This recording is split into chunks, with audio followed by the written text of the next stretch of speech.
Hello மக்களே, எல்லாரும் எப்படி இருக்கீங்க? Hope your is fine. இன்னைக்கு இந்த வீடியோல எதை பத்தி பார்க்க போறோம் அப்படின்னு கேட்டீங்கன்னா, 2 நாளைக்கு முன்னாடி கோயம்புத்தூர்ல பொள்ளாச்சிக்கு அருகே உள்ள செங்குட்டை பாளையம் அப்படிங்கிற ஊர்ல சுவாமி தீபவானந்தா மெட்ரிக் ஸ்கூல், அந்த ஸ்கூல்ல வந்து ஒரு பொண்ணை வந்துட்டு என்ன பண்ணிருக்காங்க, 8th ஸ்டாண்டர்ட் படிக்கக்கூடிய ஒரு பொண்ணை வந்து வெளியில வச்சு பப்ளிக் எக்ஸாம் வந்து எழுத வச்சிருக்காங்க. அந்த ஸ்கூலோடைய வாசப்படி இருக்கும் இல்லையா, அதை பத்தி தான் இந்த வீடியோல வந்து பார்க்க போறாங்க. இதுல என்னன்னா, இதுக்கு நிறைய பேர் வந்துட்டு ஸ்கூல் மேனேஜ்மெண்ட் வந்துட்டு ரீசன் அப்படின்னு சொல்லிட்டு, ஓகே, ஸ்கூல் மேனேஜ்மெண்ட் வந்து எனிவே வந்து அவங்க செஞ்சது தப்பு தான். என்னதான் வந்து யாரே சொல்லியிருந்தாலும் கூட அவங்க அந்த மாதிரி பண்ணிருக்க கூடாது. ஏன்னா ஈக்குவல், எல்லாருமே வந்துட்டு ஸ்கூல்ல வந்துட்டு ஈக்குவல் தான், சரிங்களா? அது வந்து நிறைய பேர் வந்து ஜாதி மதம் பேதம் எதுவுமே இல்லாம இருக்கு. யூனிஃபார்ம் சிஸ்டம் கொண்டு வந்ததே வந்து ஜாதி மதம் இதெல்லாம் வந்து பார்க்காம இருக்கணுங்கிறதுக்காக தான் யூனிஃபார்ம் சிஸ்டமே கொண்டு வந்திருக்காங்க காமராஜர் ஐயா அவர்கள் வந்து. அப்படி இருக்கப்ப வந்து இந்த பொண்ணு வந்து ஒரு மென்சுரேஷன், அதாவது மாதவிடாய் அந்த ரீசனுக்காக வந்து வெளியில உட்கார வச்சு எக்ஸாம் வந்து எழுத வச்சிருக்காங்க.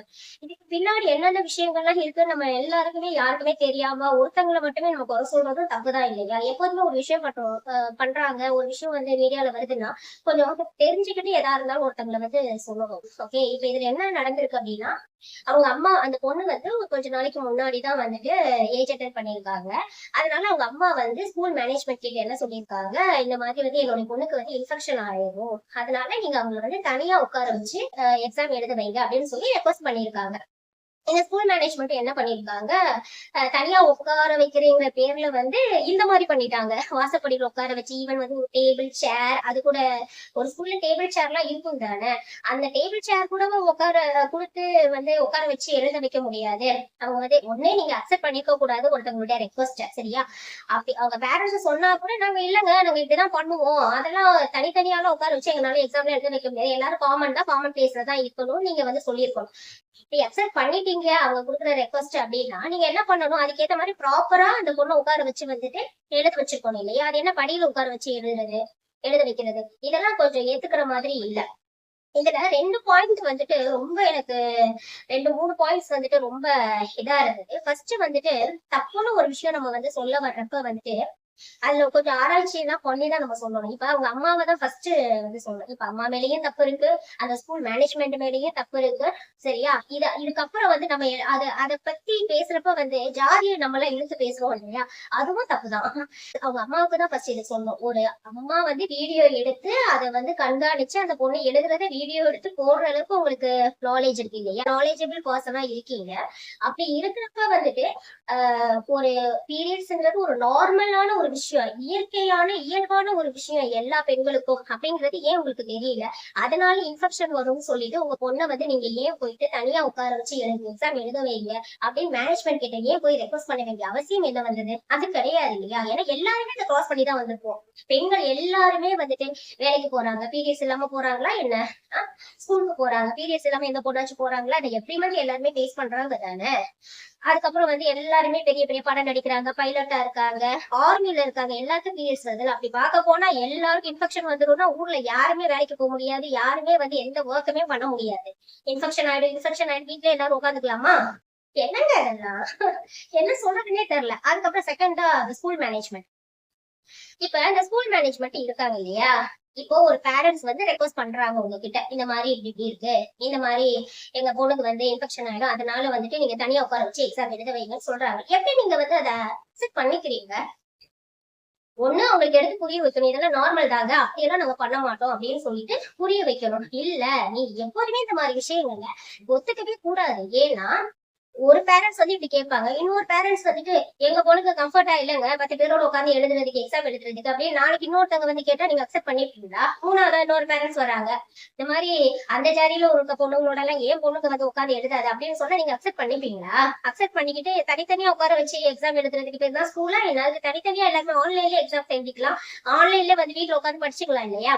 ஸ்கூலுங்கிற ஒரு ஒரு இது வந்து எதுக்காக, ஃபவுண்டேஷன் வந்து எதுக்காக வச்சிருந்தாங்க? எல்லாரும் ஜாதி இனம் மதம் இதெல்லாம் வேறுபாடு இல்லாம எல்லாரும் ஒரே இடத்துல படிக்கணுங்கிறதுக்காக தான், எல்லாருக்கும் ஈக்குவலா இருக்கணுங்கிறதுக்காக தான் ஸ்கூலுங்கிற ஒரு இதே வந்தது, ஃபார்மே வந்தது.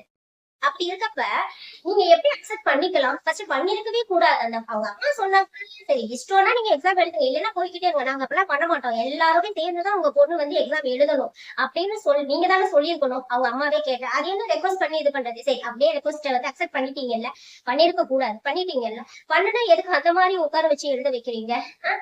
எப்படி எக்ஸாம் எழுதுவாங்க? எக்ஸாம் எழுதுறது ஒரு ஃபார்ம் இருக்கு இல்லையா? இப்படிதான் வந்துட்டு உங்க எஸ்ஓபி படி தான் நீங்க எக்ஸாம் எழுதணும் அப்படிங்கறதெல்லாம் இருக்கா இல்லையா?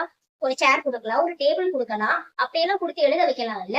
அதை விட்டுட்டு நீங்க எல்லாரும் வந்துட்டு இப்படி எல்லாம் பண்ணா எப்படி இருக்கு? ஏத்துக்கிற மாதிரியே இல்ல. முதல்ல தயவு செஞ்சு இந்த மாதிரியான விஷயங்களை ஃபர்ஸ்ட் அக்செப்ட் பண்ணிக்காதீங்க. ஸ்கூல் மேனேஜ்மெண்ட்லாம் இன்னைக்கு பாத்தீங்கல்ல, யார் மேல வந்து கேஸ் போடுறாங்க, யார் மேல வந்து கேஸ் ஃபைல் பண்றாங்க. இப்ப யாருமே வந்து பேரண்ட்ஸ் சொன்ன விஷயத்த, அதாவது உங்க மேலே தப்பு இருக்கு, தப்பு இல்லைன்னா நான் சொல்ல கிடையாது. பேரண்ட்ஸ் சொன்ன விஷயம் இன்னைக்கு யாருக்குமே பெருசா தெரியறது இல்ல. ஆனா மத்தவங்களை வந்துட்டு சொல்றப்பதான் தெரியுது இல்லையா? மூணாவது வந்து இதுல எங்க கேஸ்ட் வந்தது? இப்போ அந்த பொண்ணு வந்து தலித் இனத்தை சார்ந்தவர் அப்படிங்கிறதுக்காக அவங்க அப்படி பண்ணிட்டாங்க அப்படின்னு ஸ்கூல் மேனேஜ்மெண்ட் எல்லாருமே வந்து ரொம்ப வந்து சொல்றோம் இல்லையா? இப்ப இப்படி நான் பேசுறதுனால ஸ்கூல் மேனேஜ்மெண்ட் வந்துட்டு எனக்கு தெரிஞ்சவங்க அப்படிலாம் அர்த்தம் கிடையாதுங்க. இது நியாயமான ஒரு பேச்சு தான், சரியா? அவங்க எங்கோ இருக்காங்க, நான் எங்கோ இருக்கேன். அவங்களை ஈவன் நான் வந்து பார்த்தது கூட கிடையாது, அவங்களோட எனக்கு கான்டாக்ட் கூட கிடையாது. இதெல்லாம் வந்து யோசிச்சு பாருங்க நீங்க எல்லாருமே. ஒரு ஸ்கூல் மேனேஜ்மெண்ட் எங்க ஜாதி இங்க வந்தது? இப்ப ஸ்கூல் மேனேஜ்மெண்ட் நீங்க சொல்ற மாதிரி தலித் பொண்ணை வந்து அப்படி பண்ணிருக்காங்க அப்படின்னே வச்சுக்கிறோம். அந்த ஸ்கூல்ல வேற எந்த தலித் ஸ்டூடெண்ட்டும் படிக்கலையா என்ன? வேற எந்த லோவர் காஸ்ட் பசங்களும் வந்து படிக்கலையா என்ன? அவங்களுக்கு எல்லாம் பீரியட்ஸ் வரலையா என்ன? இந்த பொண்ணுக்கு மட்டும்தான் பீரியட்ஸ் வந்துருக்கா? இவங்களை மட்டும்தான் டார்கெட் பண்ணி வைக்கணும்னு அவங்களுக்கு என்ன அவசியமா என்ன? அந்த ஸ்கூல்ல எத்தனையோ தலித் பசங்க படிப்பாங்க தானே. அப்ப அவங்க நினைச்சிருந்தா எல்லாரையும் வந்து வெளியில உட்கார வச்சிருக்க முடியும் தானே, எக்ஸாம் எழுதி வச்சிருக்க முடியும் தானே. என்னங்க அதெல்லாம் பேசுவீங்க? பேசுறதெல்லாம் நியாயமா பேசுங்க எல்லாருமே. அதை விட்டுட்டு அவங்க வந்து ஜாதியில அந்த பொண்ணு மட்டும்தான் இருக்காங்களா என்ன? லோ கேஸ்ட் இல்ல, அங்க எத்தனையோ பேர் படிப்பாங்க தானே. அப்படி அந்த ஸ்கூல் மேனேஜ்மெண்ட் அடிச்சிருந்தா எல்லாருக்கும் சேர்த்து வச்சு வெளியில இருந்தாலே ஒரு பண்ணியும் ஒரு பீரியட் டைம்லயும் வந்து வெளியில உட்கார வச்சு எக்ஸாம் எழுத வச்சுக்க முடியும் தானே.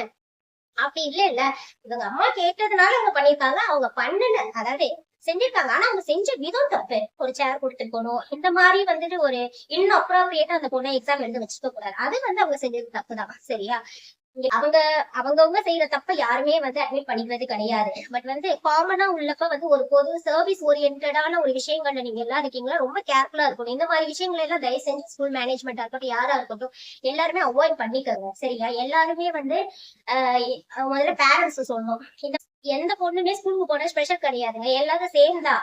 அது என்ன நீங்களா வந்து ஒரு விஷயத்த சொல்லிட்டு நீங்களாவே இது எல்லாரையும் வந்து அவங்க அப்பா ஒரு பிரஸ் மீட்ல சொல்லியிருக்காரு, அது போய் அங்க உட்கார வை அப்படின்னு அந்த ஸ்டூடெண்ட்டை பார்த்து மேனேஜ்மெண்ட் சொல்லியிருக்காங்க. மேனேஜ்மெண்ட் பிரின்சிபல் அவங்க எதுக்காக அப்படி எல்லாம் சொல்றீங்க நீங்க? அது இது எல்லா இடத்துலயும் இது நான் பாக்குறேன். Not only this school, okay? எல்லா இடங்களும் அரசியலா இருக்கட்டும், பொது மேடை அரசியல், அது இதுன்னு உண்மையில பேசுறது, ஈவன் பார்லிமெண்ட்ல கூட உண்மையில பேசுறது, என்ன பழக்கம் இது? எங்க இருந்தாலும் யாரா இருந்தாலும் கொஞ்சமாச்சும் மதிக்க கத்துக்கங்க. பெரிய பெரியவங்க எல்லாம் வாங்க போங்கன்னா சின்ன குழந்தைங்களை கூட கூப்பிடுறாங்க. அது என்ன அது இது? என்னங்க அதெல்லாம்? என்ன படிச்சிருந்தாலும் என்ன பணம் வச்சிருந்தாலும் மரியாதை, மனித நேயம் இதெல்லாம் ரொம்ப ரொம்ப முக்கியம் வாழ்க்கைக்கு, நாட்டுக்கு, சரியா? நீங்க வாழ்றது கூட அதெல்லாம் ரொம்ப ரொம்ப முக்கியம். பணம் வந்து எல்லாத்தையும் கொடுத்துறாரு. அது கொஞ்சமாச்சும் எல்லாரும் யோசிச்சு நடந்துக்கங்க. ஓகே, தேங்க்யூ ஆல், பாய்.